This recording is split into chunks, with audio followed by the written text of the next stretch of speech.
So you want to make your cool new Minecraft house in real life through 3D printing. There's just one problem: you're a dumbass and you don't know how.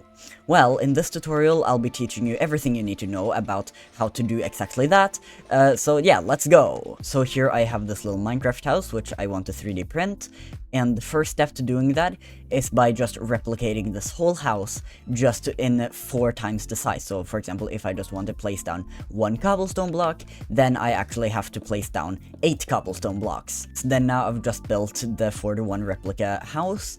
And there were some details that I had to leave out, like the torch here and then also the glass panes.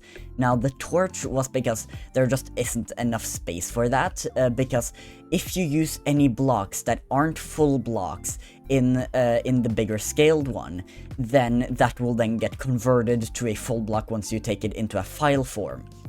So you have to make it be full blocks, which is why you then build the bigger version. And then the glass panes is a little bit because of the same reason, just that you wouldn't have enough space for it. It's also that since we're going to be 3D printing this, then everything here will be a solid color, right? It won't be see-through, or I think there are some see-through filaments, but I don't have none of those, and then I would also have to 3D print them separately from everything else. Oh, and also since everything will be printed with the same filament, then like the only reason why I'm using like cobblestone and oak logs and like different blocks in the build here is just so that I can like differentiate between them to just get rid of any confusion. But yeah, whichever blocks you build it out of doesn't really matter. So then the next step is to turn your Minecraft build into a 3D file. And for that, I've just head over here to craftplicator.com, which will be linked in the description, and it's basically a website that's meant to take your Minecraft build and then turn it into Lego, which is insanely cool. So it gives you like these plans and everything, and yeah, it's really cool, but it can also be used to get 3D models of things. So we're just gonna scroll down here to the Minecraft to bricks conversion. Go down here, then step 1 is to just choose your Minecraft world. So then I built the house in my 2024 test worlds, then I'll just upload that, and then click upload, and then it's gonna take a little bit time to just like load it in, but then after that, then this screen should pop up under step 2 where you have to select your build. So then here I've just selected the house that I'm going to 3D print. Now I did make a small mistake here because I actually had to just create a small border around the whole build so that I will be able to distinguish the grass blocks that are a part of the build and not a part of the build.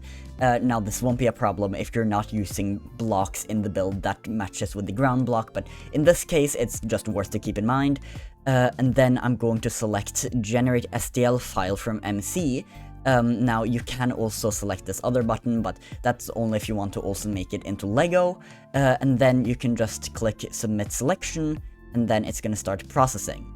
Then here, just put in your email, and then you can click submit, and then there should come an email to your email address with all of the files you need. Then here I've just got this email, which just lets me know that it's started processing, and then I should get in about like 5 to 10 minutes I've found is like the average time.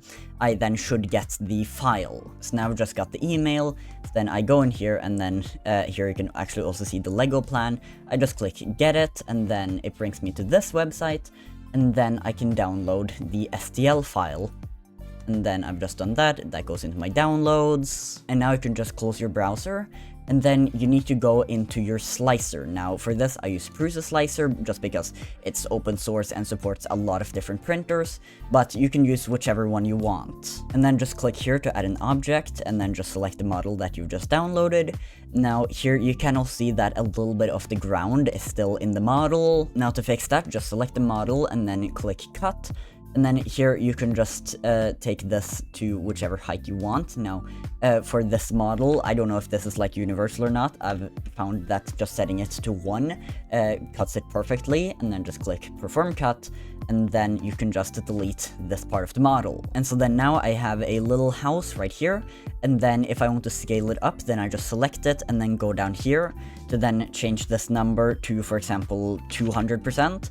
Then it becomes 100% larger, and then yeah, you can scale this to however much you want. Now you should also make sure that the supports are good, so to customize that, you're just going to print settings and then click on support material, and then here you can customize pretty much everything about it. I usually change the support material based on what I'm printing, and not just having one that just works for everything, because that's usually not how that works, but now if I just slice it, then yeah, as you can see, it covers pretty much everything. And if you also want to see how it looks on, for example, the inside, then you can take this bar here to see how everything looks. So yeah, as you can see, everything looks perfectly fine.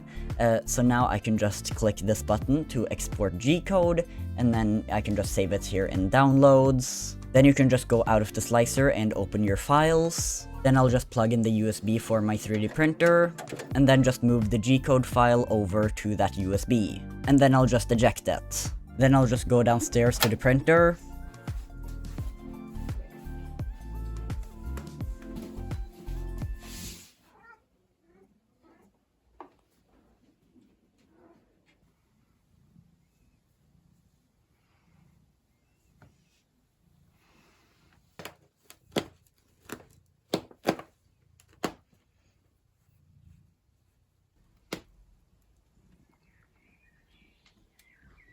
Good luck surviving without me, idiot.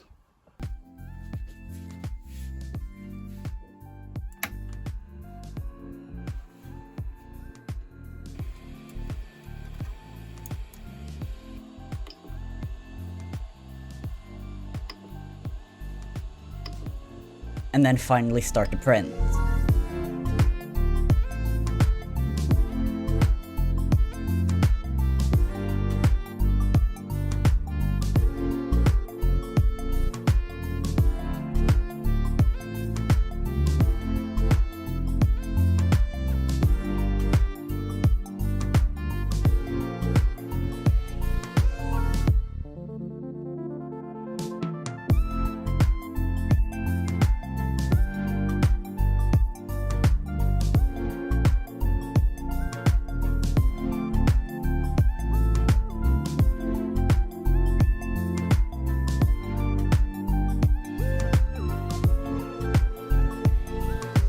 After it's finished printing, I can turn off the printer and then start removing all of the supports.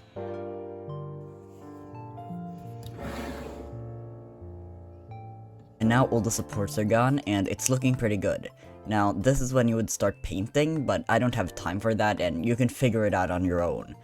And so that's then it for this tutorial, so hopefully it was helpful, and if it was, then consider liking the video, and like, I don't know, maybe subscribing or something, I don't know, you know, if you want. Anyways, this will be everything for this video, so bye!